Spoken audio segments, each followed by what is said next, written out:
ang mabagsik na albularyo.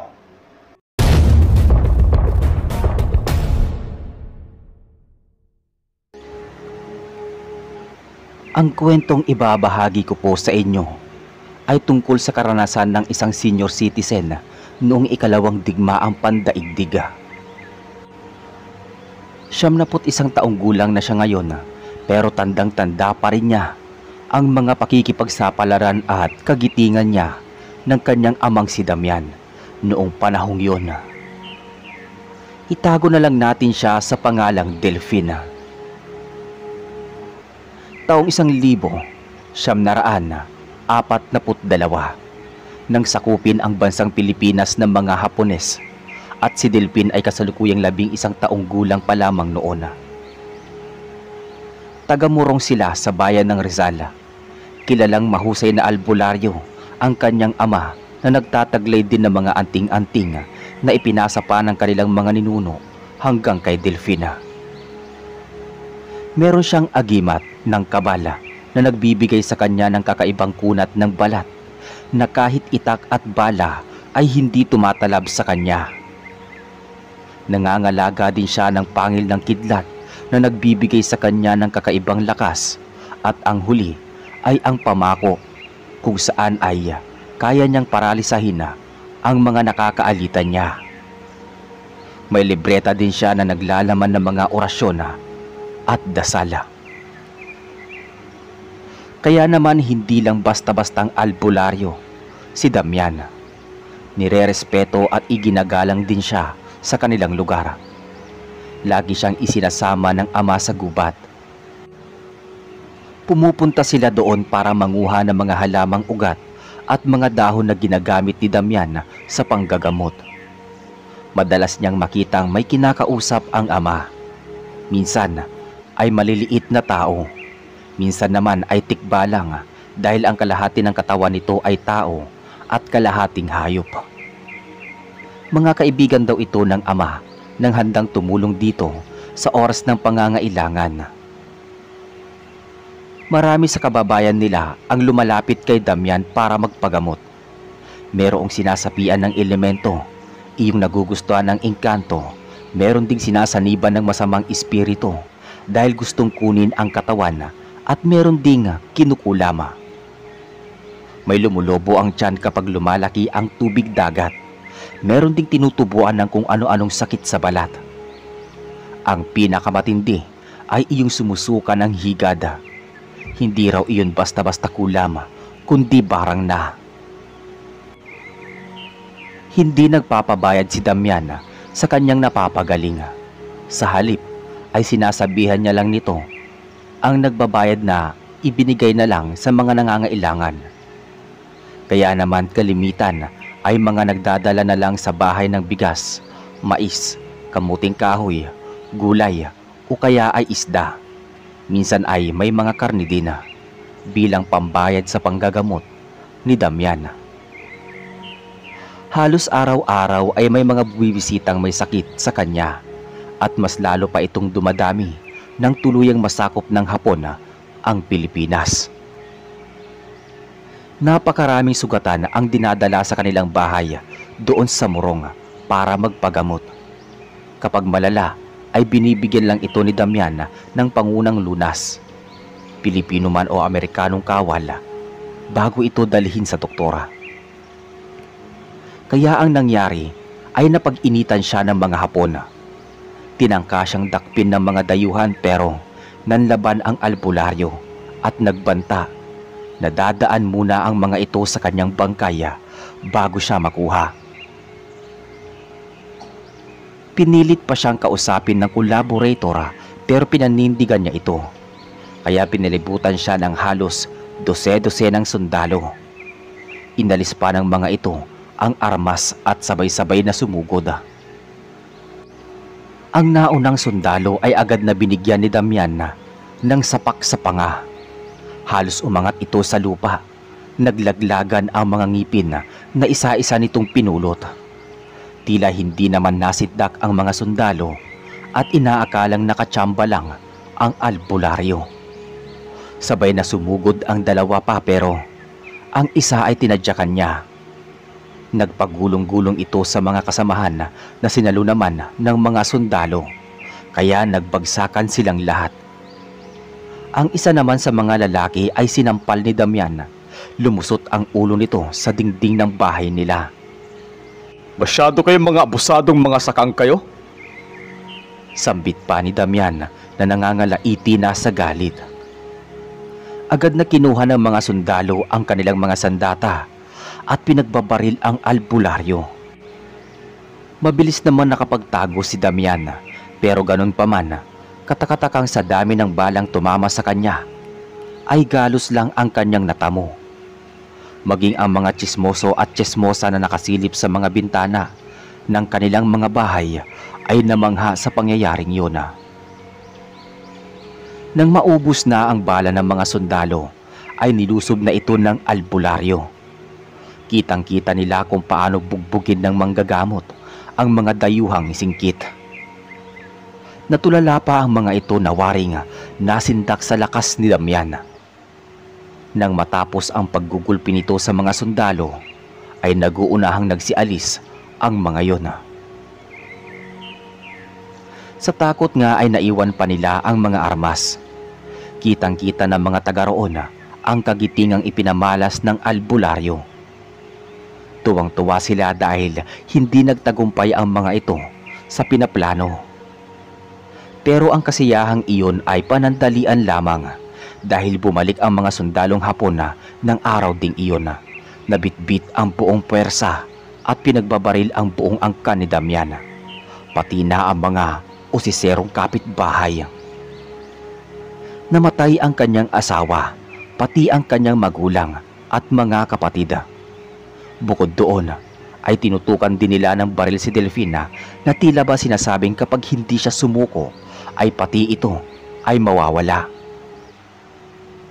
Ang mga kapitbahay naman ay wala ring magawa dahil hindi sila hinahayaang makialam ng mga sundalo para hindi daw sila madamay. Kaya napilitang sumuko itong si Damian. Punong-puno siya ng paghihinagpis sapagkat siya mismo ang naging dahilan kung bakit naubos ang kanyang pamilya. Pinagdusahan niya ito ng sobra. Dinakip siya ng mga Hapon. Itinali ang kanyang mga kamay at paa upang hindi siya makatakas. Kung tutuusin ay pwede siyang lumaban ng mga oras na yon, pero mas pinili niyang sumuko. Para saan pa ang pakikipaglaban kung wala ka namang makitang dahilan? Aniya sa sarili na nagdadalamhati. Pagkatapos ay ibiniyahe si Damian kasama ng iba pang Pilipino at mga Amerikano sa Maraveles, Bataan. Doon ay ikinulong sila at pinahirapan ng husto. Hindi sila binibigyan ng pagkain at inumin. Nakaranas din sila ng mga torture at si Damian ay ni-Russian roulette, ngunit wala na siyang pakialam kung tumapat sa kanya ang bala. Ang ginawa niya ay inagaw niya ang revolver sa sundalong Hapon, saka tinutok sa kanyang ulo at kinalabit ng kinalabit ang gatilyo. Pero takang-taka ito dahil hindi ito pumuputok sa kanya, gayong may isang bala pa ito. Nang itinesting naman ito ng sundalong Hapon sa kanyang sarili, ay kumalat ang utak nito sa sahig. 2 beses pa lang nitong kinalabit ang gatilyo dahil sa nangyaring iyon ay mas lalong pinagmalupitan si Damian ng mga sundalo. Ipinabartuli na siya ngunit protektado naman siya ng kaibigang tikbalang. Nagmamakaawa ang albularyo na kung pwede, patayin na lang siya dahil wala na rin namang silbi ang kanyang buhay. Pero may narinig siyang tinig na nagsasabing nandyan pa ang anak niyang si Delfina. Kailangan niyang lumaban para sa anak. Doon lang tila nahimasmasan ang manggagamot. Pinilit niyang maging matatag para sa anak. Ang akala ni Damian ay tapos na ang kanilang kalbaryo dahil sinabi ng collaborator na dadalhin daw sila sa camp na nasa Tarlac noong April 9, 1942. Isa siya sa halos 70,000 Pilipino at Amerikano na pinagmamarcha mula Bataan hanggang San Fernando, Pampanga, na umabot pa sa Capas, Tarlac sa kainitan ng araw. 88 kilometrong lakaran, walang pagkain, walang inumin at halos walang pahinga. Dahil kapag nagpahinga sila ay walang awa silang pinagpapalo. Ang ilan sa kanyang kasamahan ay bigla na lamang bumabagsak dahil sa sobrang pagod. Sa gutom sa uhaw, kaya naman napilitan silang uminom sa impurnal. May inaatake sa puso at ang mga ito ay binabaril na lang sa ulo. O di kaya ay binabayoneta pagkatapos ay iniiwanan na lang.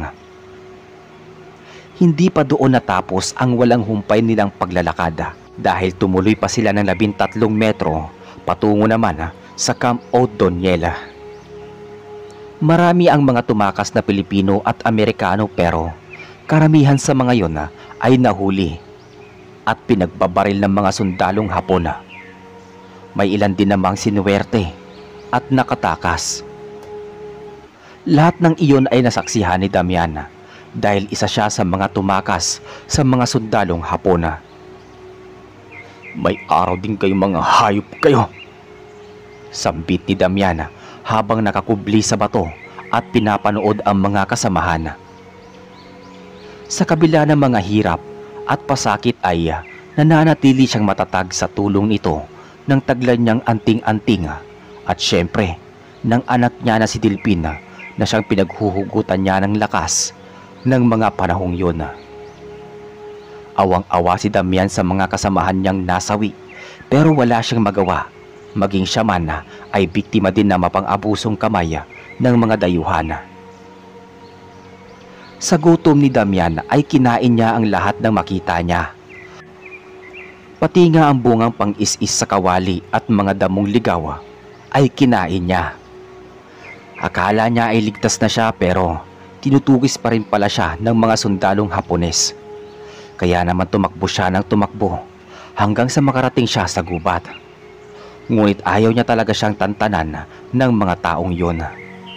Patuloy pa rin siyang hinahabol ng mga dayuhan kahit hapong-hapo na siya. Huminto lang naman ang mga Hapon sa paghabol sa kanya nang makita ng mga ito na nag-aagaw na ang dilim at masyadong masukal ang kagubatan. Hindi pa naman nila kabisado kung anong klaseng makamandag na hayop at insekto ang maaaring kumagat sa kanila, kaya naman hinayaan na lang ng mga Hapones si Damian. Nakakita naman siya ng isang kuweba at dito siya pansamantalang humimpila. Sa labis na kapaguran ay nawalan siya ng malaya. Nagising na lang siya sa kinabukasan dahil sa pagkalam ng kanyang sikmura. Ilang araw na rin pala siyang gutom at uhaw. Nanginginig ang mga tuhod na lumabas siya ng kuweba. Naghanap siya ng pwede niyang maipanlaman sa kanyang kumakalam na sikmura. Madilim ang kagubatang iyon dahil napaliligiran ito ng matataas na puno. Ito rin siguro ang dahilan kung bakit hindi na nagsisunod ang mga sundalong Hapon sa kanya. Sa paglalakad ng albularyo ay napansin niya na may gumagalaw sa kanyang unahan. Hindi niya lang alam kung ano ito dahil nakatago ito sa dahon. Agad na dumampot si Damian ng kahoy na pwede niyang ipampalo sa hayop na nasa kanyang harapan. Sigurado siyang mabangis itong hayop dahil sa tingin niya ay wala namang tao na maliligaw sa lugar na iyon. Nang makalapit na nga si Damian ay sunod-sunod niyang pinagpapalo ang nagtatago sa ilalim ng puno. Nakarinig siya ng ungol kaya tuloy-tuloy ang ginawa niyang paghampas dito. Tumigil ang paggalaw noon pati na ang pag-ungol ng mabangis na hayop. Tuwang-tuwa si Damian sa isip-isip niya ay makakakain na rin siya ng karne. Paghawi niya sa mga dahon ay ganun na lang ang kanyang pagkabigla. Imbis kasi na mabangis na hayop ay tao ang nakita niya. Sakmal-sakmal nito ang leeg ng sundalong Hapones na sa tingin niya ay ilang araw ng patay.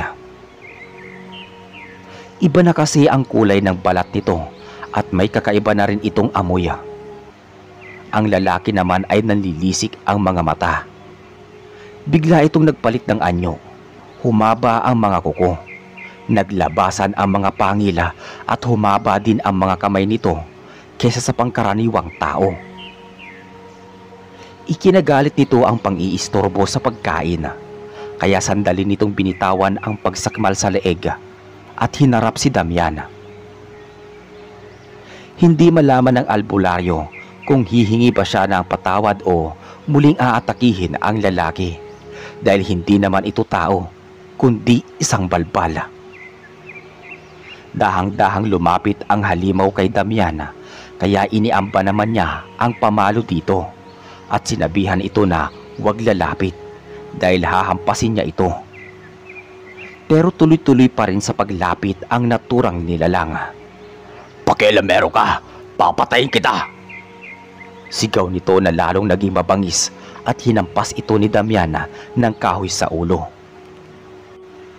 Naputol ang kahoy pero tila hindi naman nasaktan ang balbala. Iwinasiwas ng lalaki ang mahahabang kamay. Nahagip nito ang mukha ng albularyo. Napahiyaw siya sa sakit at ramdam niya ang pagbaon ng mga kuko nito sa kanyang pisngi. Labis ang pagtataka ni Damian sa pagkakaalam niya ay hindi siya basta-basta tinatablan ng kahit na anong pag-atake. Napaatras ang albularyo nang maramdaman ang pagdaloy ng malapot na likido sa kanyang muka. Patuloy naman sa pag-atake ang balbal na pilit siyang inaabot. Muli nitong iwinasiwas ang kamay at naharang naman ito ng mga braso ng albularyo. Pero sa lakas naman ng paghampas nito ay tumalsik siya. Nagkasugat-sugat din ang kanyang braso dahil ito ang kanyang ipinangharang. Bigla niyang naisip na siguro ay gutom na rin ang kanyang mga agimat dahil nawawala na ang bisa nito. Bukod doon ay mahina na talaga siya ng mga oras na yon dahil sa gutom at uhaw. Nagpagulong-gulong siya pero hindi pa rin niya binibitawan ang nabaling kahoy at sinipat niya ito at napansing matulis ang dulo nun. Kinuha siya ng nilalang at pagkatapos ay itinaas. Galit na galit pa rin ito at muling iniamba ang matutulis na kuko. Hinang-hina naman si Damian at pakiramdam niya na anumang oras ay papanawan na siya ng ulirat. Kaya naman ay inipon niya ang nalalabing lakas. Pagkatapos ay isinaksak niya ang hawak na kahoy sa dibdib ng halimaw. Dire-diretso itong bumaon sa loob ng katawan nito. Nabitawan nito si Damian at napaluhod. Hawak-hawak ang matulis na kahoy at inalis pero hindi na nito nagawa hanggang sa tuluyan na rin itong bumagsak sa lupa. Hayop kang halimaw ka. Pati ba naman ako gusto mong kainin? Ako nga itong gutom na gutom. Wika ni Damian na kumuha ng malaking bato at ipinukpok ng pinukpok sa ulo ng balbala hanggang sa mabasag ang bungo na. Bumalik ito sa pagiging tao. Hingal kabayo si Damian dahil sa lakas ng nakaharap niya. Napahiga na lang siya sa labis na pagod at hinang-hina na siya. Pero nang marinig niya ang pagtunog ng sikmura ay muli siyang napatayo. Nagpalinga-linga siya sa paligid kung may pwede ba siyang mapakinabangan. Nakita niya ang rifle ng sundalong Hapon at malapit sa bangkay ito. Tingin niya ay wala na itong bala pero mapapakinabangan niya ang kutsilyo na nasa unahan ito. Kaya naman kinuha niya ito at inalis sa rifle. Pagkatapos ay nagpatuloy sa paglalakad. Sa di kalayuan ay may nakita siyang puno ng bayabas na hitik sa bunga. Dali-dali siyang lumapit at kaagad na pumitas. Pagkakainin Damian ng bunga nun ay napaluha na lang siya. Pakiramdam niya ay napakasarap ng bunga nito. Halos ilang buwan din siyang hindi nakakakain ng matino at nakakainom ng tubig. Kaya naman kumain siya ng kumain hanggang sa mabusog siya at ang natira ay inilagay niya sa bulsa para may makain siya sa susunod na araw. Kumuha din siya ng mga dahon ng bayabas para ipantapal naman sa kanyang mga sugat sa mukha at braso. Nakakita din siya ng halamang ugat na pwedeng ihalo sa inumin. Pagkatapos ay muli siyang naglakad para maghanap naman ng maiinom na tubig. Nakakita naman siya ng kawayan at labis na tuwa ni Damian. Agad siyang lumapit at inalam sa mga kawayan yon kung alin ang may tubig. Kinatukpan niya ito at nakakita naman siya. Gamit ang kutsilyo ay matyaga niyang binutas ang kawayan hanggang sa lumabas ang tubig dito. Sa sobrang tuwa niya ay uminom siya ng maraming tubig. Nagtira din siya ng kanyang iinumin para sa ibang araw. Nang maging maayos na ang pakiramdam niya, ay nagpatuloy na siya sa paglalakad. Dumilim na rin dahil unti-unti nang nawawala ang mga sinag ng araw na lumulusot sa kakahuyan. Muli siyang bumalik sa loob ng kuweba. Nagbitbit pa siya ng mga tuyong kahoy na gagamitin niya sa paggawa ng apoy. Nang makabalik sa loob ng kuweba ay dali-dali siyang gumawa ng apoy upang may maipanlaban din siya sa lamig. Doon niya napansin na malaki pala ang loob nito. Kaya gamit ang sulo ay pinasok niya ang kaloob-looban nito hanggang sa marating niya ang pinakadulo. Nakarinig siya ng lagaslas ng tubig, pero hindi iyon galing sa loob kundi sa labas sa likod ng kuwebang kinatatayuan niya. Naghanap siya ng pwede niyang lusutan. Inisa-isa niya ang mga butas pero wala siyang makita maliban sa butas na nasa itaas. Pwede niya itong akyatin. Medyo matarik nga lang ito at kinakailangan niya ng mahabang tali na kakapitan para makaakyat sa taas. Naisip niyang bukas na lang ito gagawin. Sa ngayon ay kailangan niya munang pakainin ng dasal ang kanyang mga anting-anting. Gutom na rin ang mga ito katulad niya dahil ilang buwan din niyang napabayaan ito nang maubos ang kanyang angkan. Pumosisyon si Damian na animoy nagyo-yoga. Nakasalikop ang mga paa niya at nakadapa ang mga kamay. Pagkatapos ay umusal siya ng mga dasal na tanging siya lang ang nakakaintindi. Nang nakakailang oras na siyang nagdarasal ay lumiwanag ang kanyang mga agimat. Ang pangil ng kidlat na nakasabit sa kanyang leeg ay tila gumagalaw. Ganoon din ang kabal at pamako na nakasabit naman sa kanyang bewang. Nang matapos ang kanyang pagdarasal ay saka siya natulog sa isang malapad na bato. Nakatulong ang apoy upang mabawasan ang ginawa na kanyang nararamdaman. Bukas ay aalamin niya kung anong meron sa likod ng kuweba. Kinaumagahan ay maagang gumising si Damian. Inalmusal niya ang natitirang bayabas at ininit ang tubig na nasa kawayan. Sinamahan niya ito ng halamang ugat na nakita niya sa gubat. Ito ang ginawa niyang tsaa. Pagkaalmusal ay lumabas na siya ng kuweba para humanap ng mga baging na pwede niyang magamit para maakyat sa kabila ang kuweba na yon. Medyo may kataasan din kasi ito. Nakakita naman siya sa di kalayuan. Inipon niya ito at pinagdikit-dikit para mas tumibay, saka siya bumalik sa loob. Iginapos niya ang kanyang bewang. Pagkatapos ay itinali niya ang kabilang dulo sa sanga ng kahoy at ibinato niya sa butas na tingin niya ay kasya lamang ang isang tao. Nakailang hagis pa si Damian sa butas na ito bago tuluyang sumabit sa puno na nasa taas naman ng kuweba na yon. Sa kanya ito maingat na inakyat.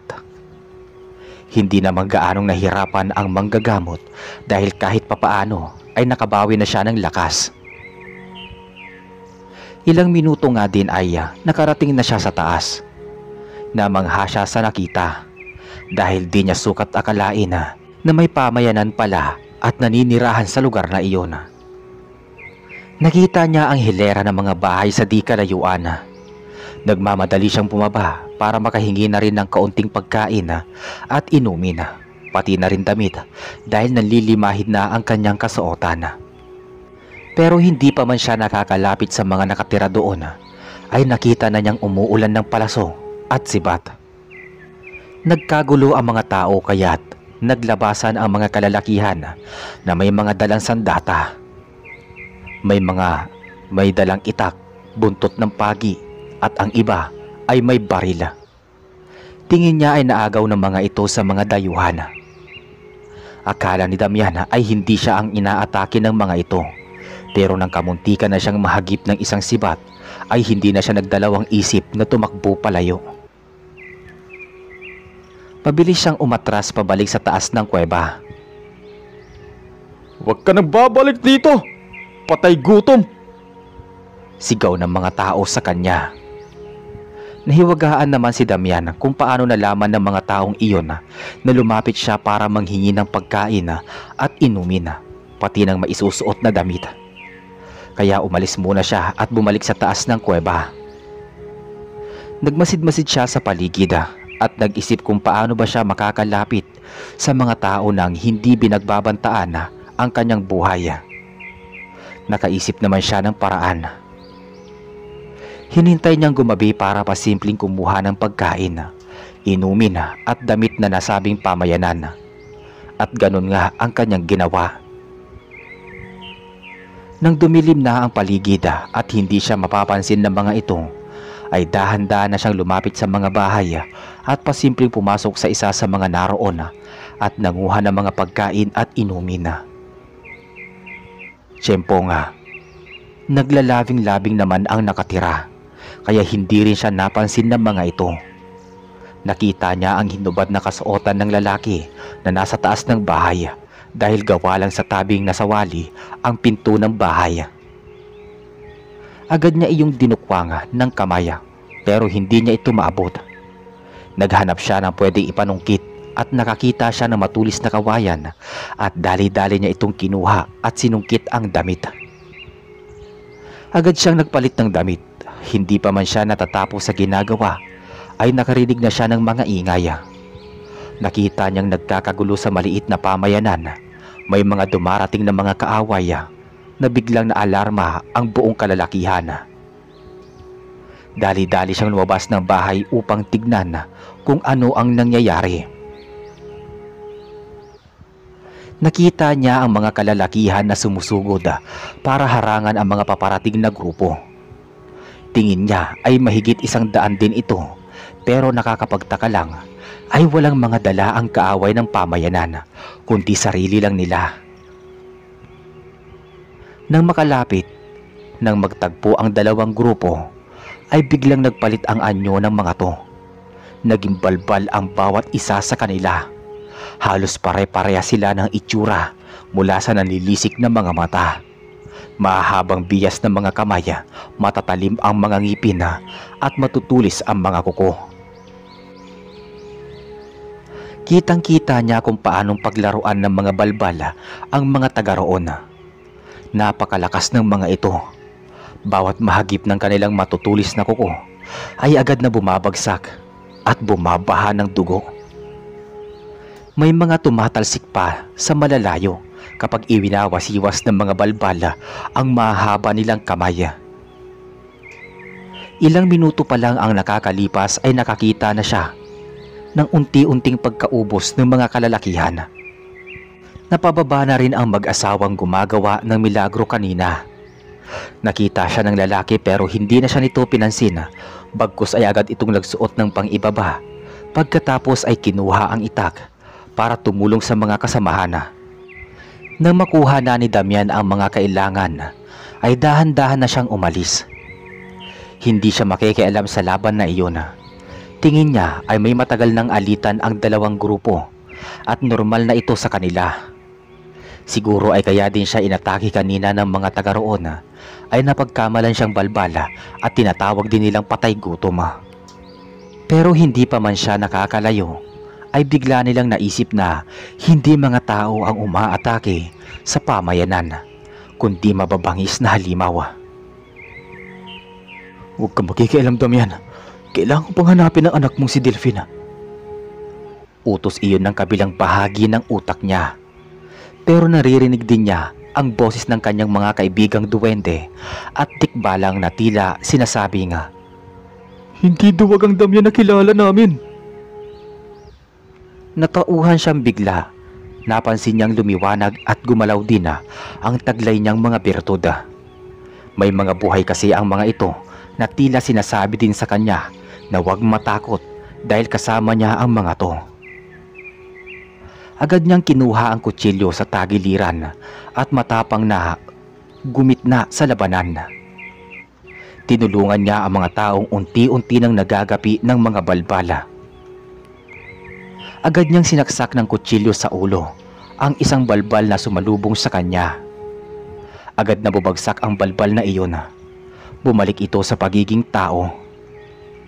Nakita naman ng 3 balbal ang nangyari sa kanilang kasamahan. Kaya binitawan ng mga ito ang mga kalalakihan na pinaglalaruan nila at sabay-sabay na umatake kay Damian. Agad niya namang sinapak ang isa sa mga ito at halos umikot ang ulo nito sa sobrang lakas. Sinundan pa niya ito ng tadyak kaya nagpagulong-gulong ang balbal na iyon. Napahiyaw ito sa sakit. Ang isa naman na papalapit ay hinawakan niya at pinaulanan ng saksak sa dibdib. Hindi na nito nagawang makapanlaban dahil napuruhan na ito. Pinagtulungan siya ng 2 balbala. Ang isa ay hinahawakan siya sa likuran at pinagkakalmot naman siya ng isa. Nawasak ang damit niya pero hindi siya nasaktan. Mga walang hiya kayo. Pinaghirapan ko yung sungkitin tapos sisirain nyo lang. Sa galit ni Damian ay bumelo siya pagkatapos ay itinaas ang paa at pinagkrus sa leeg ng balbala. Inipit niya ito hanggang sa hindi na ito makahinga at nang bumagsak ito ay bumalik na ito sa pagiging tao. Hudyat na ito'y nakitilan na ng buhay. Tila nakaramdam ng takot ang balbala na nakahawak sa kanya. Binitawan siya nito at akmang tatakbo pero nahawakan siya sa ulo ni Damian. Teka, saan ka pupunta? Tanong ni Damian. Nakita niya ang puno nga malapit sa harapan. Agad na hinawakan ni Damian ang balbala at ang ulo nito ay inipit sa kilikili pagkatapos ay ubod lakas na ibinangga sa naturang puno. Basag ang bungo ng balbala. Lahat ng nasusugatan o di kaya namamatay na balbala ay bumabalik sa pagiging tao. Nang makita ito ng mga kasamahang balbala ay tila nakaramdam ang mga ito ng takot at agad na nagpulasan ang iba. Magsibalik kayo mga duwag! Sambit ng kanilang pinuno sa mga kasamahang nagsiatrasan na at lumakas naman ang loob ng mga kalalakihan sa pamayanan sa nakitang pag-alis ng ibang kalaban. Ugod mga kasama, huwag kayong panghihinaan ng loob. Sigaw ng matanda na sa tingin niya ay pinuno ng lugar na iyon. Sa kabila ng edad nito ay hindi pa rin nawawala ang tikas ng pangangatawan ng matanda. Nag-utos din naman ang pinuno ng balbala. Laban! Huwag kayong titigil hanggat hindi nauubos ang ating kaaway. Pagkatapos ay mabilis na umatake at nagsalpukan ang pinuno ng pamayanan. Pero walang nasusugatan. May gamit na kalasag ang pinuno na ipinanghaharang niya sa matatalim na kuko ng balbala. Tinangkapan itong sagpangin ang leeg ng matanda pero naiharang nito ang braso na may kalasag. Walang nagpapatalo sa 2 pinuno. Kitang-kita iyon ni Damian. Gusto sana niyang tulungan ni Damian ang matanda pero nang makita siya nito ay umiling ito sa kanya na tila sinasabing huwag siyang makikialam. Mabilis naman niya itong nauunawaan, kaya naman ang ibang kalalakihan na lang ang kanyang tinulungan. Tumagal pa ng halos 1 oras ang labanan. Sa huli ay nanaig ang mga tao sa tulong na rin ng albularyo.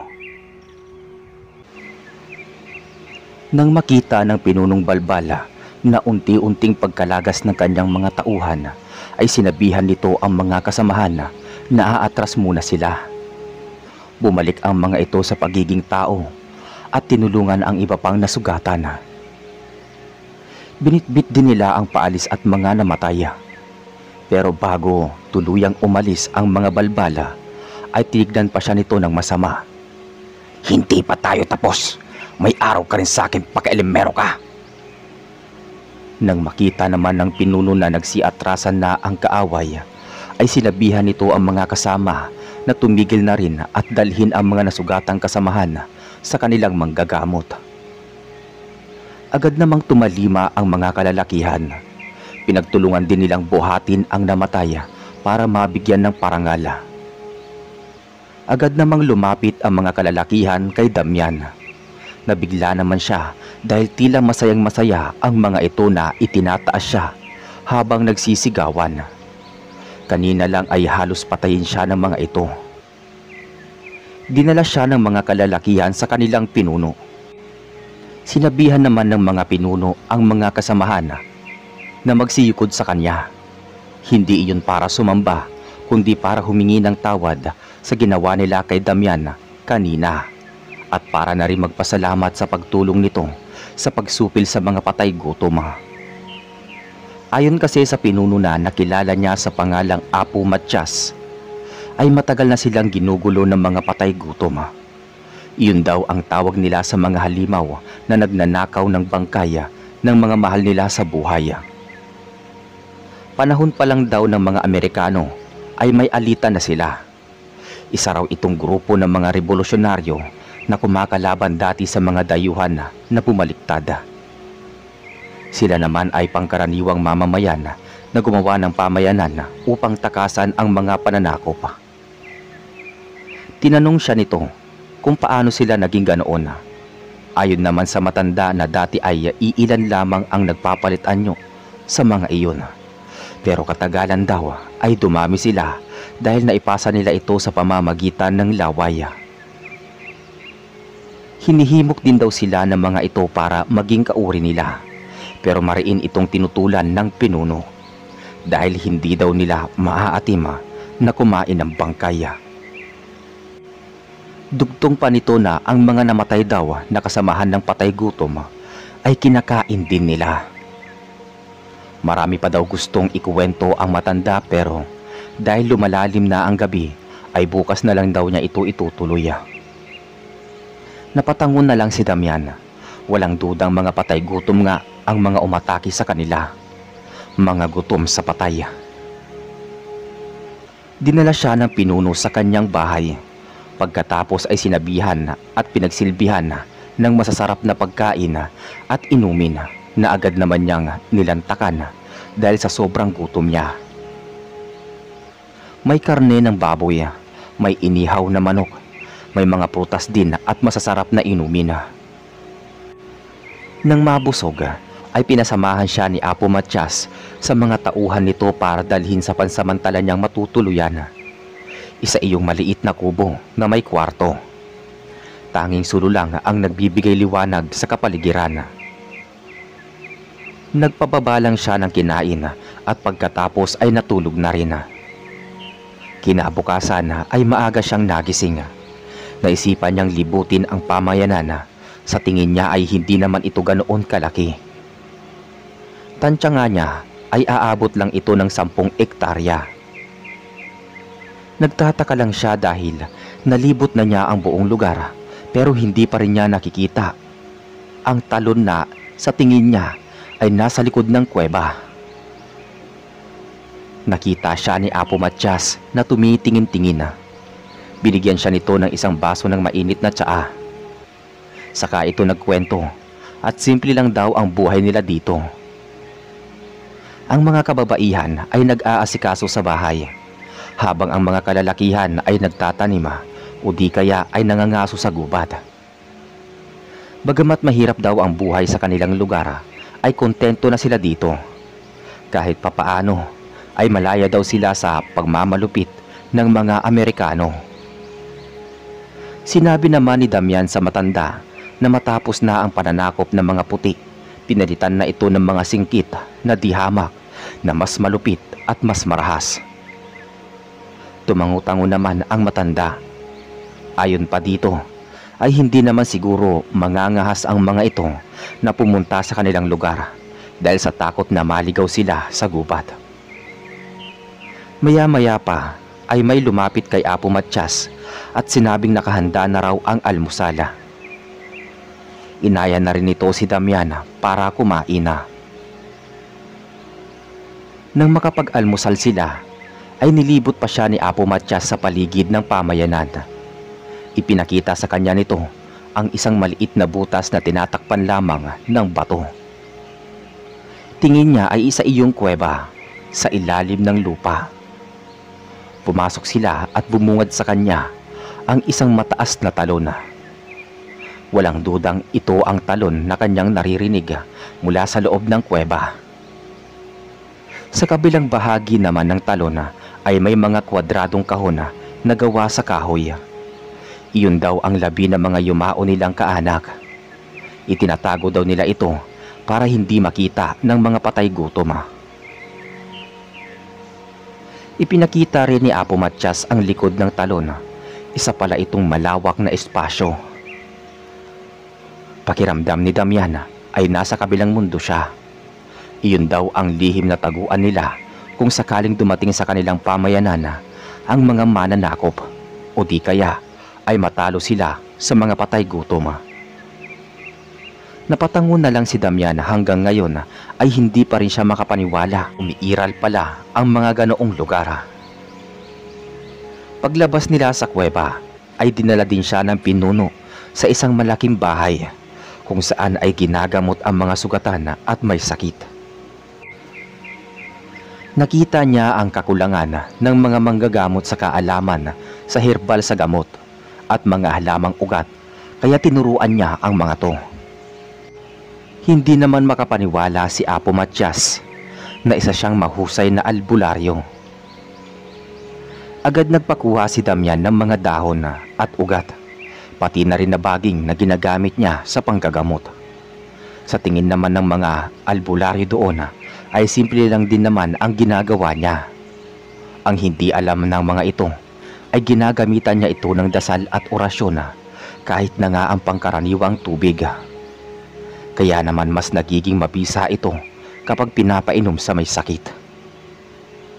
Natuwa ang pinuno sa husay niyang manggamot. Sinabihan siya nito na pwede siyang manatili sa lugar na iyon hanggat gusto niya. Di niya raw po problemahin ang pagkain at inumin dahil sila na ang bahala doon. Sinabihan naman ni Damian na kailangan pa niyang hanapin ang nawawala niyang anak. Kaya kailangan din niyang umalis sa lalong madaling panahon. Hindi naman siya pinigilan ng matanda pero nakiusap ito sa kanya na kung maaari ay manatili muna siya doon kahit isang buwan pa. Dahil nararamdaman daw ni Apo Matyas na anumang araw ay muling sasalakay ang mga patay gutom. Hindi daw basta-basta sumusuko ang mga yon. Tumango naman si Damian. Hindi niya rin naman mahindian ang pinuno. Sinabi na lang niya dito na hindi niya lilisanin ang lugar hanggat hindi tuluyang napupuksa ang mga balbala. Napangiti naman ang matanda. Tinapik siya nito sa balikat at nagpaalam na marami pa raw siyang gagawin. Alam naman iyon ni Damian dahil ito ang pinuno ng lugar na yun. Nang makaalis na ang matanda, ay pinuntahan naman ni Damian ang isang malaking bahay kung saan ginagawa ang mga pagsasanay at nandito rin ang iba't ibang uri ng armas na ginagamit nila sa pakikipaglaban. May buntot pagi, may sibat at palaso. Meron ding mahahabang itak. Pinag-aralan na rin nilang gumawa ng mga rifle na katulad ng sa mga Amerikano ng mga pistola. Napahanga si Damian sa husay ng mga ito. Mga dalawa pa lang ang nagagawa nilang revolver. Ang isa ay ginagamit ng pinuno at ang isa naman ay ginagamit ng pinakamatapang nilang kasamahan.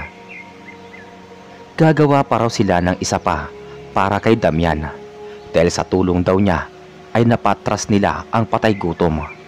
At bilang pasasalamat daw ay bibigyan siya ng mga ito ng bagong armas at itak. Pati ng buntot pagi. Hintayin niya lang daw ito at gagawin pa nila. Tuwang-tuwa naman si Damian. Magagamit niya ito sa pagliligtas sa kanyang anak na si Delfina na hawak ng mga Hapon. Nanatili pa si Damian ng ilang linggo dito at tinuruan niya ng kanyang nalalaman ang mga manggagamot. Natuwa naman ang mga ito dahil marami silang natututunan. Isang araw ay kinausap niya ang pinuno para magpaalam na kinabukasan at sa tingin kasi niya ay hindi na muling lulusob ang mga patay gutom. Kaya naman nagdesisyon siyang umalis na. Habang lumilipas daw kasi ang panahon, ay mas lumiliit ang tsansang makita niya ang kanyang anak na si Delphine. Hindi naman siya pinigilan ni Apo Matias at sinabing mag-ingat siya sa paglabas ng kagubatan. Ibinigay na rin sa kanya ng mga taga roon ang ipinangako nilang itak, pistola at buntot pagi. May pabaon din silang pagkain at inumin pati ng mga damit. Nagpasalamat si Damian dahil sa pagtanggap ng mga ito sa kanya sa maikling panahon. Ipinangako niyang kapag nakita niya si Delphine ay muli silang babalik sa lugar na iyon dahil wala na rin naman siyang uuwian. Mahigit na 4 na oras din siyang naglakad palabas ng gubat. Tagurin ang lugar na iyon. Habang naglalakad siya ay nasa isip pa rin niya ang kanyang anak. Hindi niya napansin na sa paglabas niya ng gubat ay may mga nakabantay ng mga sundalong Hapon. Binabantayan nila ang lugar dahil dito daw nagtatago ang mga komunistang kumakalaban sa Japanese Imperial Army. Agad nilang pinaputukan si Damian. Hindi naman niya ito napansin. Kaya naman nasapul agad siya. Mabuti na lang at sa braso lang ito at dumaplis at hindi rin ito tumalab. Binawian ni Damian ang mga ito gamit ang kanyang itak at inataki ang grupo ng mga Hapon. Binunot niya ang itak na bagong gawa pati na ang kanyang pistola. Sabay-sabay rin namang umatake ang mga tatlo sa mga Hapon. Inasinta nila si Damian gamit ang mga bayoneta. Nagpaputok din sila ng malapitan. Pero nang mga isang dipa na lang ang pagitan nila at ni Damian ay bigla silang natigilan. Tila ipinako sila sa kanilang kinatatayuan kaya hindi sila nakalapit pa. Muling naalala ni Damian ang ginawang pagmamalupit ng mga Hapones sa kanyang mga kasamahan noong siya ay ikinulong, pati na ang pagpaslang ng mga ito sa kanyang pamilya. Mga hayop kayo, uubusin ko kayong lahat, sigaw ni Damian. Ibinasiwas niya sa leeg ang itak sa mga ito. Ang isa naman ay pinaputukan niya sa noo. May sinaksak din siya sa dibdib. 3 agad ang bumulagta. Ang isa ay gumulong-gulong pa ang ulo sa lupa. Nang makita ito ng 5 kasamahan ng sundalo, ay sumugod na rin ang 4. Ang isa ay nagradyo pa sa mga kasamahan para humingi ng dagdag na backup. Pinuputukan ito ni Damian, sapol ito sa sintido at ang 4 ay sabay-sabay na nagpaputok din. Tinatamaan si Damian at napapatras siya. Ramdam din niya ang sakit dahil sa dami ng balang tumatama sa kanya at hindi naman ito bumabaon sa kanyang katawan. Dahil sa taglay niyang kabal ay nararamdaman pa rin niya kahit papaano ang sakit. Pinaputokan niya ang mga ito ngunit hindi naman niya tinatamaan. Papalapit na ang mga sundalo at inuumang ang bayoneta. Wala na siyang panahong maglagay ng bala sa revolver, kaya naman hinugot niya ang buntot pagi at pinaghahampas ang mga dayuhan. Ang isa ay pinuluputan niya ng buntot pagi sa loob, pagkatapos ay hinila papalapit sa kanya. Tinadyakan niya ito ng ubod lakas sa muka. Halos humiwalay ang mukha nito sa lakas ng kanyang pagkakasipa. May 3 sundalo pa na umatake. Nag-iba-iba pa sila ng direksyon para malito si Damian kung sinong uunahin. Tinaga niya sa ulo ang nasa unahan. Ang nasa gilid naman ay binigwasan niya sa sikmura. Napaluhod ito sa harapan niya. Ang nasa likod naman ay sinaksak siya. Pumihit si Damian kaya tumama ito sa kanyang balikat. Agad naman itong hinugot ng sundalo at muling inasinta ang manggagamot sa dibdib. Umabanti pa paunahan ang sundalo para mas maibaon ang bayoneta, pero nahawakan na ito ni Damian at napaatras siya at napasandal sa isang puno. Nakangisi ang sundalong Hapon habang hawak pa rin ang kanyang barila na nakatutok sa dibdib. Pinipigilan ito ni Damian upang hindi bumaon. Ang Hapon naman ay nilagyan ng mga bala ang armas. Pinagplano nitong paputukan sa dibdib ang albularyo. Iwinasiwas naman ni Damian ang itak pero hindi nito maabot ang dayuhan. Nagsalita ang Hapones pero hindi naman niya maintindihan. Nang mailagay na nito ang bala sa barila ay muli pa itong nagsalita. "Sayonara!" Pinaputok ang armas. Umalingaw-ngaw ang putok at bagsak si Damian. Nabitawan nito ang itak at plano pa naman niya sanang kunin ang kutsilyo sa kanyang tagiliran pero hindi naman niya nagawa. Napangisi lalo ang sundalo nang makita nito ang nangyari. Nagtatatalon pa ito at tumalikod at tumawag pa ito sa mga kasamahan at sinabing napatay na niya ang kalaban. Hindi nito alam na nawalan lang ng malay saglit si Damian. Dahan-dahan siyang tumayo at kinuha ang itak. Pagkatapos ay nilapitan ang sundalo. Iniharap niya ito at sinaksak sa tiyan. Isa, dalawa at hindi pa siya nakontento. Makailang ulit pa niyang inilabas-masok ang itak sa tiyan ng sundalo kahit na naliligo na ito sa sariling dugo.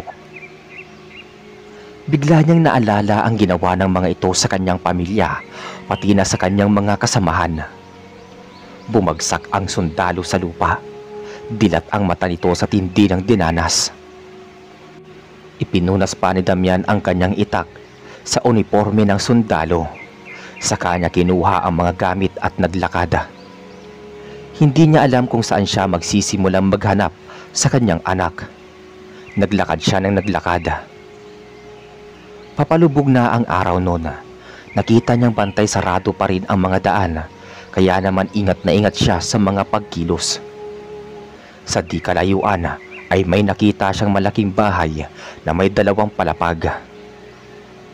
Dahan-dahan siyang lumapit doon at nang mapansin niya ang mga papalapit na mga sundalo na nagroronda dito sa paligid ng kabahayan, agad siyang nagkubli sa likod ng puno at umikot-ikot para di siya makita. Nang nakatalikod naman ang mga ito, ay agad niyang sinunggapan ang isa at hinawakan sa bibig upang hindi makapag-ingay. Pagkatapos ay ibinagsak sa lupa at saka sinakal sa leeg mula sa likuran gamit ang kanyang mga bisig. Mga ilang segundo lang ay nagkikikisay na ito. Hinila niya ito at isinandal sa likod ng puno. Kinuha niya ang uniforme nito at isinuot. Saka siya pumasok sa malaking bahay. Sa unang palapag ay nakita niya ang mga sundalong nag-iinuman at kumakain ng masasarap na pagkain. Sa ikalawang palapag naman ay may 5 kwarto na may nakapilang mga sundalo. Nakapila din siya sa mga sundalo upang alamin kung ano ang nasa loob nito. Binilang niya kung pang-ilan siya sa pila at nalaman niyang pang-10 pa siya. May mga sundalo pa ngang humahabol galing sa baba ng malaking bahay. Makalipas ang mahigit 1 oras ay siya na ang susunod. Nanginginig siyang pumasok sa loob. Medyo madilim ang ilaw kaya hindi niya maaninag ang loob. May naririnig siyang boses ng babae. Tila umiiyak ito dahil sa pagsinghot. Paglapit niya ay natisod siya sa papag nito at nakita niya ang isang babae na nakahiga sa banig at wala itong kahit na anong saplot. May mga pasa at paso ng sigarilyo sa buong katawan. Nanginginig ang babae nang lapitan niya ito. Tingin niya ay nilalagnat ito. Binulungan niya ito sa tenga at sinabihan na huwag matakot dahil ililigtas niya ito. Napatigil naman ang babae sa pag-iyak. Nabuhayan ito ng loob nang malamang Pilipino ang nasa kanyang harapan. Sa mahinang tinig ay tinanong niya si Damian kung papaanong napunta sa ganoong sitwasyon. Nagpakilala naman ito at sinabi niyang siya daw si Imelda. Naglalaba daw siya sa ilog ng mga araw na yon kasama ang iba pang mga kababaihan nang may mapadaan ng mga sundalong Hapon. At doon pa lang daw ay pinagsamantalahan na sila.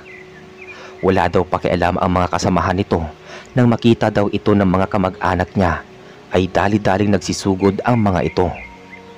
Dala ng mga to ang itak pero pinagbabaril lang daw ng mga ito ang sundalo. Wala daw natira sa kanyang kamag-anak dahil namatay ito. Pagkatapos ay dinala daw sila dito para gawing parausan at halos araw-araw daw ay 15 hanggang 25 na sundalo ang pumipila sa kanila. Lahat ng pambababoy at pagpapahirap ay nararanasan nila. Nandiyan ginagawang ashtray ang kanilang maselang parte ng katawan. Minsan ay pinapasok din ng mga ito ang ulo ng rifle sa kanila. Hindi daw sila makatanggi dahil mas matindi daw ang mararanasan nila. May mga kasamahan na raw siyang namatay dahil 5 buwan na pala itong buntis. Ginagamit pa rin daw ito ng mga dayuhan kahit na dinudugo na ito hanggang sa mamatay na lang. Awang-awa si Damian sa nangyari kay Imelda. Hinubad niya ang kasuotan at ibinigay sa babae. Sinabihan niya ito na paglabas niya daw ng bahay ay pumasok lang ito ng bahagya sa kakahuyan. Pupuntahan niya daw ito mamaya. Dadalhin niya daw ito sa ligtas na lugar. Nangihina man ang katawan ay pinilit ng babae ang makatayo. Inayos naman ni Damian ang suot nito. Inalalayan pa niya ito hanggang sa may pinto. Niyakap pa siya ng babae bago lumabas at sinabihan pa siya nito na mag-ingat. Tumango-tango naman ang babae sa kanya. Humiga siya sa papag na nakasukbit sa bewang niya ang kutsilyo. Napakatalim nito dahil bagong hasa. Nakita naman niyang may pumasok na sundalo. Tingin niya ay lasing ito dahil ito yung sumunod sa kanya na galing sa baba. Nakangisi pa ito habang pinapaikot-ikot ang underwear sa hintuturo. Hindi pa rin siya nito napapansin dahil medyo madilim. Susuray-suray itong lumapit sa kanya pero bago pa man ito makalapit ay nakaikot na siya sa likod nito. Pagkatapos ay ginilitan ito ng leeg. Saka ito dahan-dahang inihiga ni Damian doon sa may papag. Sumisirit pa ang dugo ng sundalo. Pinagsasaksak niya ito sa dibdib at saka pinutol ang pagkalalaki nito at isinubo sa bibig ng sundalo. Yan ang nababagay sa'yo. Saad niya. Saka dali-daling naglinis at nilinis ang katawan na nabahiran ng dugo. Pagkatapos noon ay sinuot niya ang uniforme nito. Wala namang kamalay-malay ang mga kasamahan nito sa nangyayari sa loob. Maya-maya pa ay nakarinig siya ng putukan sa labas na ikinaalarma ng mga sundalong nakapila at ng mga sundalong nagiinuman. Nakaramdam na rin ng takot si Damian dahil baka nahuli ng mga Hapon si Imelda. Di pa naman niya ito nabigyan ng kahit na anong armas. Kaya naman dali-dali siyang bumaba at lumabas ng malaking bahay. Doon ay nakita niya ang mga Pilipinong nakikipagbarilan sa mga sundalo. Ang iba ay may mga dalang itak na matapang na sumusugod sa malaking bahay. Ang sundalong Hapon naman ay nagsilabas upang harapin ang mga sumusugod. Pinagbabaril nila ang mga ito. Ang mga nakatakas ay binayoneta. Kapag nakakalapit naman ang mga Pilipino, ay walang habas nilang pinagtataga ang mga dayuhan. Sinamantala naman niya iyon at binalikan ang mga nasa taas na babae. Nasalubong naman ni Damian ang 4 na sundalo. Nahatak-hatak ang mga babae. Wala itong mga saplot sa katawan at mukhang dadalhin sa ibang lugar. Agad kinuha ni Damian ang kanyang pistola at pinaputukan ang isa sa ulo. Dahil hila-hila ng mga ito ang mga babae ay hindi kaagad sila nakakilos. Ang isa na itinutok pa ang rifle sa kanya ay agad niyang tinaga sa balikat. Halos mahati ito sa dalawa. Binitawan ng dalawa pang sundalo ang mga babae para barilin din si Damian, pero nauna na si Damian na magpaputok. Isa ay tinamaan sa dibdib, ang isa ay sa tiyan naman. Sa kanya pinaghampas ng buntot pagi ang mga sundalo. Nang nakahandusay na ang mga sundalo ay hinubad niya ang kasuotan ng mga ito at saka ibinigay sa mga kababaihan.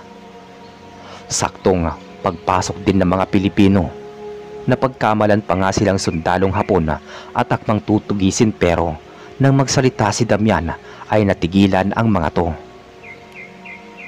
Hindi iyon inaasahan ng mga sundalong Hapon, kaya naman naubos sila nang hindi nila namamalayan. Nalaman ni Damian na mga revolusyonaryong Pilipino pala iyon na napadaan sa lugar nang makaengkwentro ng mga ito ang mga sundalo.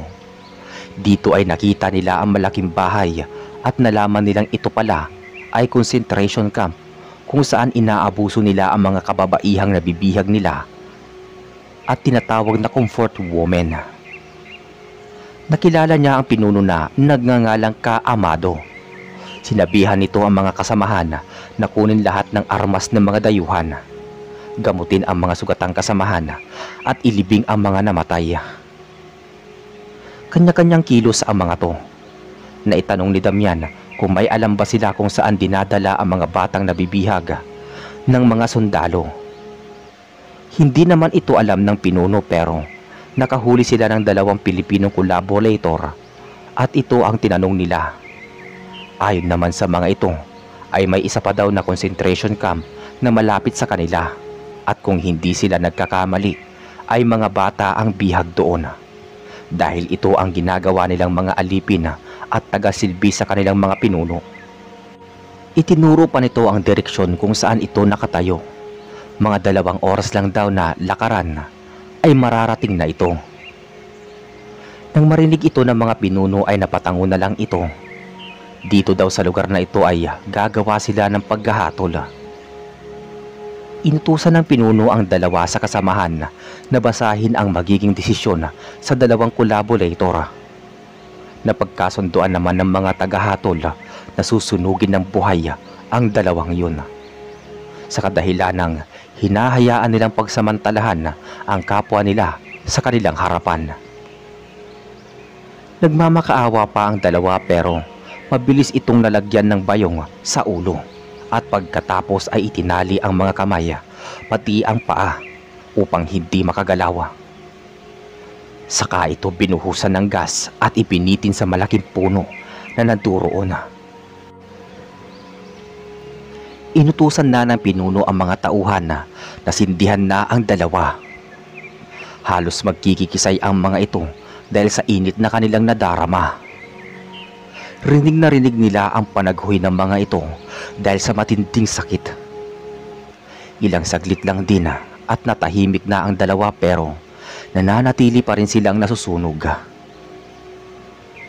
Nagpaalam na si Damian na mauuna na siyang umalis, pero pinigilan siya ni Ka Amado at sinabing sasamahan siya nito pati ng mga tauhan. Pero kailangan muna nilang magpahinga dahil madilim na, at bukod doon ay pagod na raw ang kanyang mga tauhan dahil ilang araw na silang naglalakad ang mga ito. Ilan pala sa mga Pilipinong revolusyonaryo ay mga survivor din ng Death March. Kaya naman nang sabihin niyang isa rin siya sa mga nagmamarcha mula Bataan hanggang Kapas, ay nagulat pa sila. Ang mga babae nakaligtas sa pang-aabuso ng mga Hapon ay nagpahayag ng katapatan sa kilusan at sinabing magiging bahagi na sila nito hanggang sa huling patak ng kanilang dugo. Tumango naman ang pinuno sa kanilang narinig. Pagkakain ay natulog na ang lahat. Kailangan pa kasi nilang gumising ng maaga. May ilang mga nakabantay para sakaling may mga kalaban ay mabilis silang masasabihan. Mga 2:00 pa lang ng gabi ay gising na sila.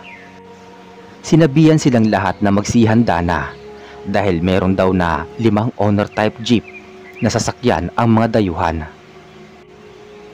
Ang ginawa nila ay isinuot ang mga uniforme ng mga sundalong Hapon. Nilagyan lang nila ito ng palatandaan na ekis na flag ng Hapon para madali nilang makilala kung sino ang kalaban. Lagpas 100 din ang mga Pilipinong revolusyonaryo na kasama nila. Ang hindi nagkasya sa honor ay nagboluntaryong maglakad na lang, pero sinabi ng pinuno na magsasalit-salitan sa pagsakaya para daw makapagpahinga din at sumang-ayon naman ang lahat. Mga 1.5 oras lang ay narating na nila ang concentration camp. Isa ring malaking bahay na may 3 palapag. Hindi naman sila pinansin ng mga sundalo sa pag-aakalang kasamahan lang nila ito, pero nang makalapit na ang mga revolusyonaryo ay doon lang napagtanto ng mga sundalong Hapon na nakaaway ang mga nasa kanilang harapan. Pinalibutan sila ng mga Pilipino. Pagkatapos ay saka pinagbabaril at pinagtataga. Pinasok nila ang bawat palapag ng concentration camp at saka pinagpapatay ang mga sundalo. Sa pagkakataong iyon ay hindi nalagasan ang mga Pilipino. May mga nasugatan pero iilan lamang ito. Hinalughog ni Damian ang buong palapag sa pagbabaka sakaling matutunto niya ang kanyang anak, pero hindi niya nakita. Laglag ang balikat na bumaba siya sa bahay. Nailigtas nila ang halos 18 kabataan na naging biktima. Maya-maya ay may lumapit sa kanya na kabataan at sinabing nasa loob pa daw ang kapatid niya at hindi pa nila naililigtas. Ayon pa sa isang bata ay nasa 25 daw sila na nandoroon. Kaya naman laking pagtataka ni Damian dahil halos nahalughog na nila lahat ng sulok. Kinapaka pa niya ang pader ng bawat palapag sa pagbabaka sakaling may makita siyang sikretong pindutan na magdadala sa kanya kung saan man nila itinatago ang mga natitirang bata. Inuna niya ang 3 palapag hanggang sa makarating siya sa unang palapag. Wala talaga. Tinatawag na rin siya ng pinuno at sinabing umalis na sila doon. Kaya naman wala nang nagawa si Damian kung hindi ang sumunod sa mga kasamahan. Paalis na sana siya nang makarinig siya ng kalabog sa ilalim naman, kaya napahinto siya. At muli iyong pinakinggan. Narinig na naman niya ito na kumalabog. Sa sobrang kuryosidad ay inilapit niya ang tenga sa lapag upang marinig kung ano ang meron sa loob. Dito ay nakarinig siya ng mga iyak ng mga bata. Dali-dali niyang hinanap ang daan. Ngayon niya naisip na baka may sikreto silang daan papunta sa ilalim, katulad ng pamayanan sa gubat. Hinanap niya iyon at hindi siya nagkamali. May isang pakudradong tila daan papunta sa ibaba. Bahagi ito ng sahig. Wala itong hawakan, kaya naman kailangan niya itong puwersahing wasakin gamit ang kutsilyo. Gawa lang naman ito sa kahoy. Sinabi niya ito sa mga kasamahan, kaya naman tinulungan na siya ng mga ito para masira ang sahig. Nang mabuksan ito ay nagboluntaryo na si Damian na siya na lang ang titingin. Dahil isang tao lang din ang kasya dito. Dahan-dahan siyang bumaba ng hagdan. Madilim ang loob. Maya-maya ay nakarinig siya ng putok ng barila. Hindi niya iyon nailagan, kaya naman bumagsak siya sa lapag. Mga 10 bala ng rifle ang direktang sinalo ng katawan niya. Sinabihan niya ang mga kasamahan na huwag nang bumaba. Mabuti na lang at malakas ang taglay niyang kabala. 2 lang ang bumaon sa kanyang katawan at ang isa ay sa braso at yung isa ay sa tiyan naman. Agad siyang kinuha ng 3 at binitbit, pagkatapos ay pinagsasaksak ng bayoneta. Napaigik siya nang bumaon ang kutsilyo sa kanyang kamay, sa hita at sa balikat. May limitasyon din talaga ang kabala na ginagamit niya. Ang ginawa ni Damian ay umusal siya ng orasyon para sa pamako. Kaya naman ilang saglit pa ay naparalisa ang mga umaatake sa kanya.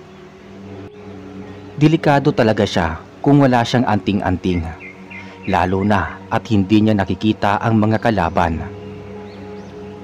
Iika-ika siyang tumayo at saka hinugot ang itak at revolver. Nadaanan niya ang isang Hapon. Agad niya itong tinaga sa ulo.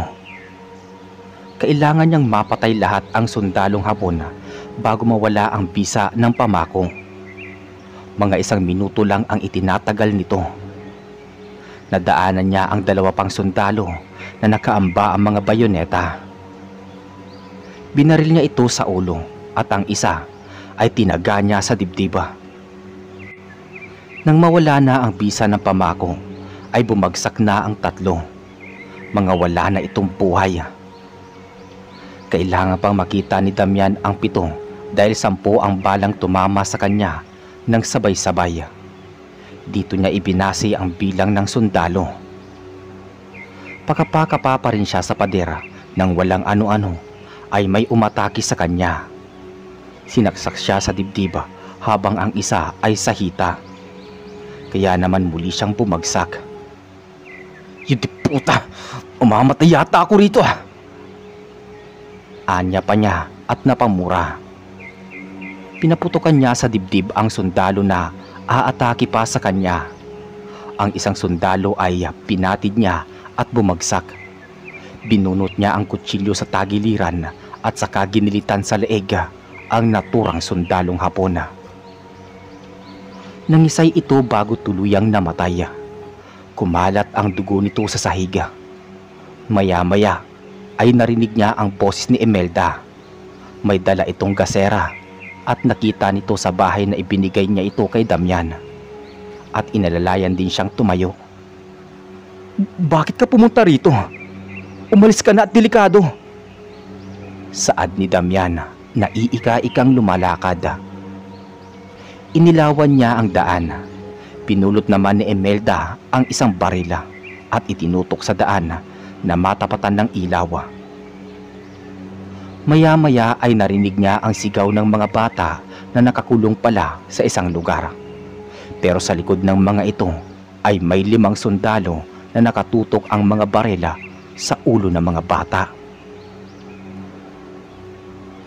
Napaiyak si Damian nang makitang ang isa sa mga bata ay walang iba kundi ang kanyang anak na si Delfina. "Itay, tulungan mo kami!" Sigaw nito nang makilala ang ama.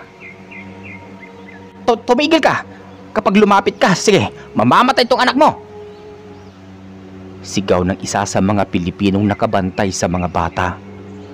Na sinang-ayunan ng isa pang Pilipino na walang dudang mga kolaborator. Nakasuot din ito na pang sundalo. Kinausap nito ang 3 sundalo at sinabing anak ng lalaking nasa harap nila ang isa sa mga bihag. Tumangutango lang naman ang mga Hapon. Maya-maya ay kinausap siya ng 2 kolaborator at sinabi ng mga ito na pakakawalan daw nila ang anak ni Damian, pero umalis na daw sila at wag nang tangkain na iligtas pa ang iba. Umiling-iling naman si Damian at sinabing wala sila sa posisyon dahil napapalibutan na sila ng mga revolusyonaryong Pilipino. Hindi nga nagtagal at bumaba na rin si Ka Amado kasama ang iba pa. Nang makita ito ng 2 collaborator, ay dali-dali nilang binuksan ang kulungan at pinakawalan ang mga bata. Agad namang sinalubong ni Damian ang anak na si Delfina. Niyakap niya ito ng mahigpit at nagtagal sila sa ganoong posisyon. Humingi rin ng tawad si Damian sa kanyang anak dahil sa nangyari dito at sa kanilang pamilya. Ang ibang mga bata naman ay pinalabas na ng pinuno at pinasamahan sa sasakyan. Hindi naman nagustuhan ng 2 Hapon ang ginawa ng 2 collaborator, kaya galit na galit ang mga ito. Pagkatapos ay pinagbabaril nila ang 2 at saka pinagsasaksak ng bayoneta. Nakatutok naman ang mga rifle ng mga kawal na Pilipino at inabangan lang ang susunod na gagawin ng mga sundalo. Pero nginisian lang sila ng mga ito at maya-maya ay hindi na nila inaasahan ang gagawin ng tatlo. Umupo ang mga sundalo na nakakrus ang mga binti. Pagkatapos ay hinugot ang mga kutsilyo at isinaksak sa kanilang mga dibdib. Sabay-sabay na bumagsak ang tatlong sundalong Hapon na mas pinili pang mamatay kaysa samasawi sa mga revolusyonaryo. Lumabas na ang pinuno pati ang iba pa. Sa likod nila ay ang magkakasabay naman na si Damian, Delphine at Imelda. Huminto pa saglit si Damian at nanghingi ng dahon ng bayabas kay Delphine upang ipantapal lang sa kanyang sugat. Hinihintay lang sila na sumakay ng pinuno pero tumanggi siya at sinabing dediretso sila sa loob ng gubat dahil may kaibigan pa siyang tutulungan doon. Tumango naman ang pinuno. Tutuloy na daw sila sa Camp O'Donnell upang iligtas ang mga detenidong Pilipino at Amerikano. Si Imelda naman ay nagpaalam na sa mga kasamahan at nagsabing sasama na lang din kay Damian dahil katulad nito ay wala na rin itong uuwian. Pero sinabi naman ng mga ito na magkikita pa rin sila. Tinapik naman ni Damian sa balikat si Kaamado at sinabing sana ay magtagumpay sila sa kanilang makabayang misyon. Hindi naman nabahala si Damian dahil may suot pa silang uniforme ng mga dayuhan. Umalis na ang mga revolusyonaryo. Ang mag-ama at si Imelda naman ay nagumpisa na rin maglakad. Malayo-layo ang kanilang pupuntahan pero wala na iyon kay Damian dahil kasama na niya ang kanyang anak. Nang makarating sila sa lumang concentration camp, agad niyang hinanap ang mga gamit niya. Nagpalit sila ng damit ni Imelda. May mga tubig at pagkain naman sa malaking bahay na yon. Nang malamanan ang sikmura, ay saka sila nagpatuloy sa paglalakad papasok sa gubat. 4 na oras ang lakaran na naman ang ginawa nila. Maghahapon na nang makarating sila sa pamayanan. Nagulat pa si Damian dahil sunog ang mga kubo ng mga nakatira dito. Bukod doon ay walang katao-tao silang nakita. Tinawag niya si Apo Matias pero wala siyang narinig. Pinuntahan niya ito sa malaking bahay nito pero wala na rin ito doon. Hanggang sa bigla niyang maisip ang hideout ng mga to. Agad niyang pinuntahan ang lihim na daan papunta sa ilalim ng kuweba kung saan ay may lihim na lagusan. May nakabantay na 2 lalaki sa kabila ng mga sugat ay nakatayo pa rin sa bukana ng kuweba. Medyo madilim kaya hindi kaagad siya nakilala ng mga to. Hindi nga siya nagkamali. Nandito ang ilan sa mga naninirahan sa pamayanan. May mga sugatang kalalakihan. Nagulat pa nga ang mga ito sa biglaan nilang pagsulpot. Sinabi naman ni Damian na dito na sila mananatili. Tinanong niya rin sa mga kalalakihan kung ano ang nangyari. Ayon sa mga ito, ay nilusob sila ng mga patay gutom kinagabihan nang siya ay umalis. Sinunog daw ng mga ito ang kanilang mga kabahayan at tinalo ang kanilang hukbo dahil mas marami ang mga ito. Marami daw namatay sa kanilang mga kasamahan, kasama ang kanilang pinuno na sugatan din. Iilan lang daw silang nakatakas at mga sugatan pa. Sinabi naman ni Damian na babawiin nila ang pinuno at ang mga kasamahan.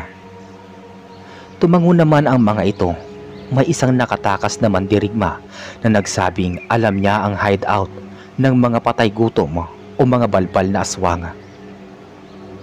Tumango naman si Damian at sinabihan ang mga kalalakihan na kaya pang kumilos na samahan siya sa gubat para makahanap ng mga halamang gamot at mga ugat na magagamit niya para mapabilis ang paghilom ng mga sugat nila. Kailangan din nilang maghanap ng pagkain. Sumama naman ang mga lalaki at naghanap sila ng mga halamang ugat at dahon na sinasabi ni Damian maging ng mga pagkain. Nakatsyempo din sila ng baboy ramo. Nang makita nila ang kinakailangan ay dali-dali silang bumalik sa sekretong hideout at ginamot ang mga sugatan. Pati kasi ang mga manggagamot ng pamayanan ay inatake din ng mga balbala. Sa tulong ni Imelda at ng iba pang mga kababaihan na naroon ay nabigyan nila ng lunas ang mga sugatan. Pagkatapos ay nagluto ng sabaw si Imelda para sa mga may sakit. Natuwa si Damian dahil marami itong alam na mga luto. Nang makakain na ang lahat, ay kinausap sila ni Damian at sinabing habang wala pa ang pinuno ng mga ito, ay siya muna ang tatayong leader. Sumang-ayon naman ang lahat kasi alam nilang kapag walang titindig para sa kanila, ay hindi nila mababawi ang pinuno.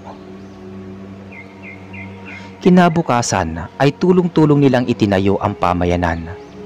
Sinimulan nilang muling magtayo ng mga kubo upang may magamit sila. Gumawa din sila ng mga sandata na panlaban nila. Sa pagkakataong din iyon ay naisip ni Damian na gumawa ng mga bitag sa buong paligid ng pamayanan upang kahit papaano ay mabawasan nila ang mga umaataking mga patay gutom. Sa pagtutulungan ng mga tao ay muli nilang naitayo ang mga bahay nila. At muli din silang nakagawa ng mga sandata. Nailagay na rin nila ang mga bitag. Nang gabing iyon ay hindi pa sila natulog sa mga bahay-bahay nila. Ginawa lang nila iyon para maingganyo ulit ang mga patay gutom na lumapit dito. May nakabantay din sa itaas ng puno na siyang magsasabi sa lahat kapag umaatake na ang kanilang kalaban. Hindi nga nagkamali si Damian dahil ng gabi ring iyon ay muling umatake ang mga balbala. May nakapagtimbre kasi dito na nakatayo naman ang mga kubo, kaya't buong pwersa silang lumapit sa bahay para ito ay sunugin na. Ngunit isa iyong malaking pagkakamali dahil hindi nila namalayan na unti-unting nauubos ang mga kasamahan nila. Mayroong bigla na lang bumubulagta at may mga nakatusok na sibat sa dibdib. Ang iba ay kinain ng lupa. Meron ding nagbagsakan ng malalaking troso na ikinasawi ng mga ito. Hindi lang iyon dahil nang malapit na sila sa mga kubo ay umulan ng mga sibat na may mga apoy. Galit na galit ang pinuno dahil nangalahati agad ang kanyang mga tauhan. "Magsiatras kayo! Napapaligiran tayo ng mga kalaban!" Sambit ng pinuno ng mga balbal. Nagpalit anyo sila, hindi para makipaglaban, kundi para tumakas. Binuhat nila ang mga nasawing mga kasamahan. Nagsisilbi din kasi nila itong pagkain. Natuwa naman ang mga kasama ni Damian. Napatras nila ang mga patay gutom nang hindi man lang sila nalalagasan. Muling inilatag ni Damian ang susunod na plano. Aatakihin nila ang mga patay gutom pagsikat ng araw. Ipinahanda ni Damian ang mga sandata na inilubog nila sa asin at bawang. Pati ang mga buntot pagi ay nilubog din nila dito. Ayon pa sa kanya, ang mga patay gutom ay isang uri ng aswang na tinatawag din na balbal, ay may kakayahan silang kunin ang katawan ng bangkay at palitan ng katawan ng saging. Namangha naman ang mga kalalakihan sa sinabi ni Damian. Sinabihan niya ang lahat na matulog ng maaga upang may lakas bukas. Ibuhos daw nila ang lahat ng lakas sa huling laban na gagawin nila. Uupusin nila ang lahi ng mga kalaban. Sumang-ayon naman sila. Pagkakain ng hapunan ay nagsitulog na ang mga tao. Nang gabi ring iyon ay muling pinakain ng orasyon ni Damian ang kanyang mga anting-anting. Katulad ng ginagawa niya dati-rati, pagkatapos ng orasyon ay tila may mga buhay na gumagalaw-galaw ang mga ito habang nagliliwanag. Humingi din siya ng tulong sa kaibigang tikbalang at duwende na samahan sa huling laban na iyon. Kinabukasan ay maaga silang gumising at inihanda ang mga sandatang gagamitin.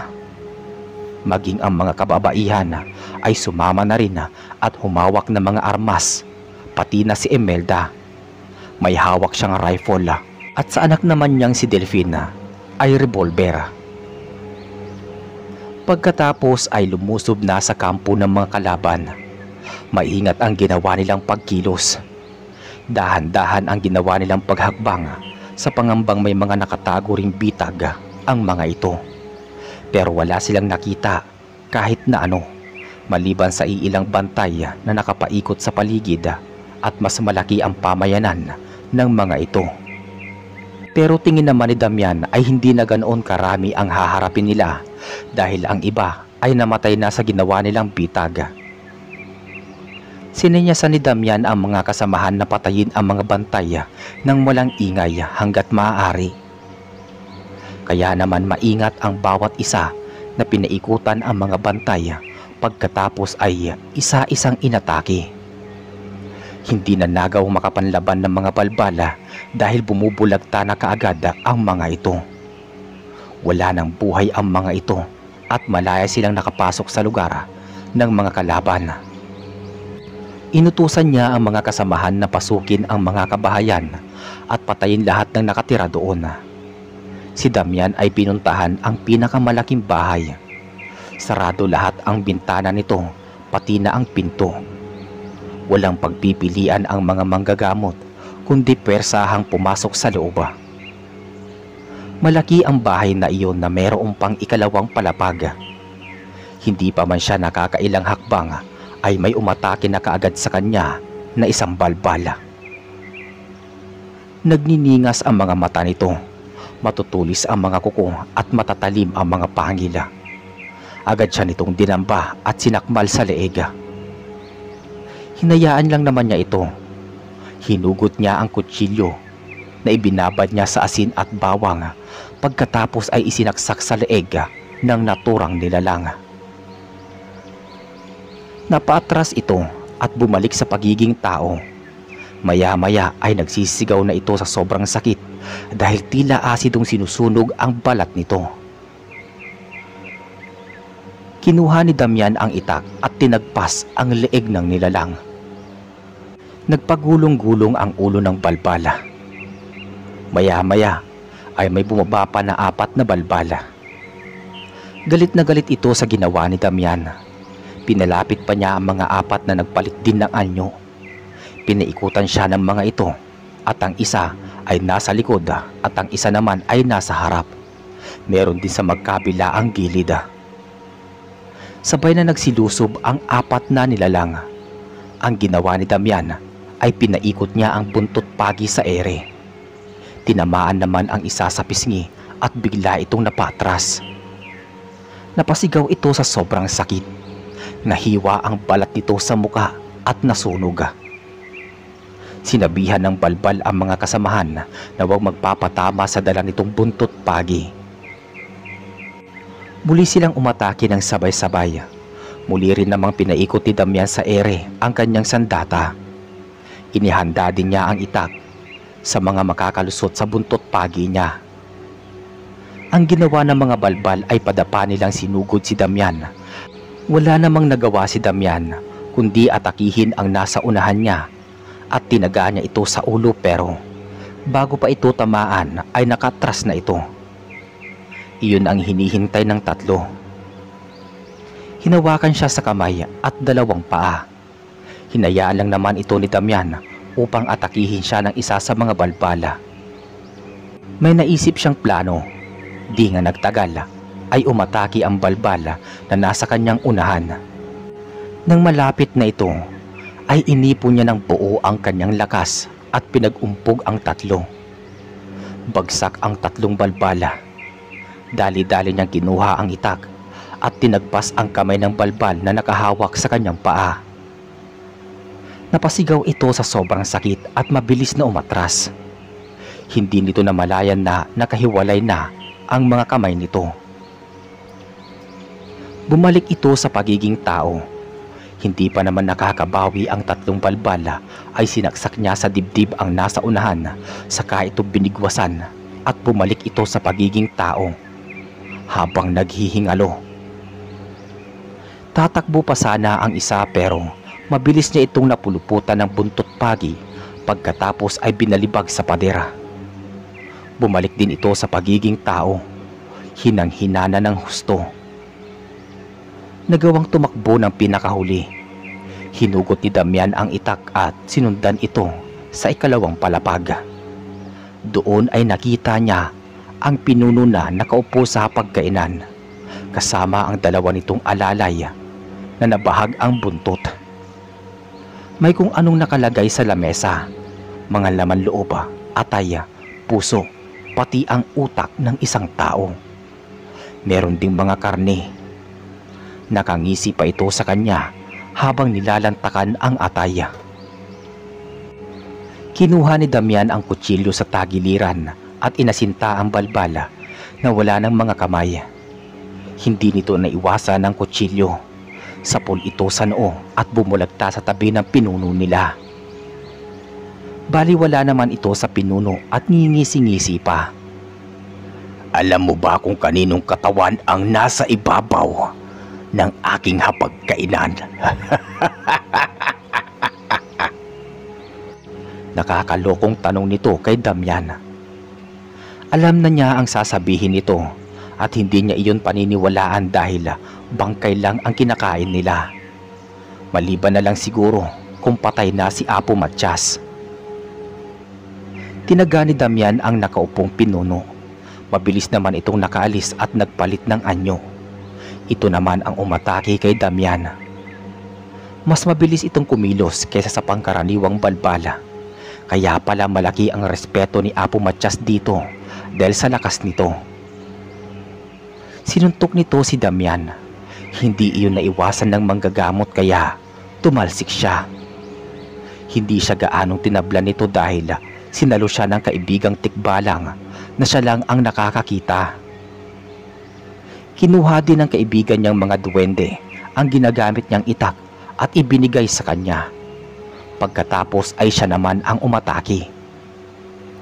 Tinagaan niya ito pero maliksi itong kumilos at tila pinaglalaroan lang siya. Nang ito naman ang umatake ay nasapul na naman si Damian sa mukha. Pakiramdam niya ay umikot ng 360 ang ulo niya. Muli siyang sinalo ng tikbalang at sinabing hindi niya ito kaya ng pisikalan. Kailangan niyang paganahin ang utak kung gusto niya itong matalo. Bigla namang natauhan si Damian. Naisip niyang masyado siyang napapadala sa kanyang galit, kaya hindi siya makapag-isip ng maayos ng mga oras na yun. Sinabihan din siya ng duwende na maging kalmado lang at makakaya niyang talunin ang kanyang kalaban. Maya-maya, muling umatake ang balbal pero sa pagkakataong iyon ay hindi na siya hinarap ni Damian. Tumakbo siya sa kwarto upang alamin kung nasaan ang pinuno. Lumabas siya sa bintana at dumaan din doon. Napangisi naman ng pinuno ng balbala. Sa isip-isip nito ay natakot na si Damian. Hindi nito alam na hinahanap lang niya ang pinuno ng pamayanan. Hindi naman nabigo ang manggagamot dahil nang marating nito ang kwarto ng balbala ay nandoon din si Apo Matyas. Hinang-hina na ito at nakagapos ito, kaya naman dali-dali itong pinakawala ni Damian. Di niya napansin na nasa harapan na niya ang pinuno ng mga patay gutom at bigla siyang sinuntok.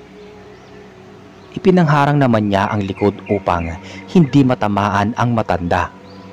Sinanggari ng tikbalang ang suntok na iyon ngunit tumagos pa rin ang epekto nito sa kanya. Kaya naman tumilapon at nagpagulong-gulong siya. Hindi naman niya hinayaang masaktan na ang pinuno. Mabilis siyang tumayo at ibinato ang pinuno sa mga kasamahan na nasa labas. Binilinan niya ang mga ito na kapag nailigtas na ang lahat ng mga kasamahan ay susunugin na ang mga bahay. Nang marinig ito ng pinuno ng mga patay gutom ay galit na galit nitong inatake si Damian. Inuumang nito ang mga matutulis na kuko. Nakita rin ni Damian na papalapit ang isa nitong tauhan na umatake rin. Kaya ang ginawa niya ay dumapa siya. Sa pulsa leeg ang naturang balbal. Lumaylay ang ulo nito at bumulwak ang dugo sa leeg at bumagsak sa sahig. Natigilan ang balbal kaya naman dali-daling lumapit si Damian at sinaksak ito ng itak sa likod. Bumaon ito sa likod ng balbal na tumagos hanggang sa puso. Muli itong napangisi. Dumating din ang araw na pinakahihintay ko at hindi ako papayag na ako lang ang mamamatay. Isasama kita, pakialamero ka! Sambit nito pagkatapos ay hinarap siya at hinawakan sa kamay at ibinaon ang matulis na kuko sa dibdib ni Damian. Tumulong ang tikbalang pero tumagos pa rin ito sa dibdib ni Damian. Napaikik siya at tinangkapang pigilan ang ginagawa ng balbal pero huli na ang lahat. Tumagos din ito hanggang sa likod ng albularyo. Kasabay nito ay ang pagkapigtas ng mga agimat nito. Pagkatapos noon ay bumalik sa pagiging tao ang balbala at sabay silang bumagsak sa sahiga. Kitang-kita ni Delphine ang tagpong iyon dahil pumasok sila sa loob ni Imelda para balahan ito na nasusunog na ang bahay. Dali-daling nilapitan ni Delphine ang naghihingalong ama. "Lakasan niyo ang loob niyo. Nagpatawag na si Tita Imelda ng manggagamot." Sambit ni Delphine sa kanyang ama, pero hindi siya nito gaano maintindihan. Kinuha nito ang mga anting-anting at nanginginig na ibinigay sa kanya. Sumusuka ito ng dugo at kasunod nun ay ang paglitaw ng maliliit na libreta.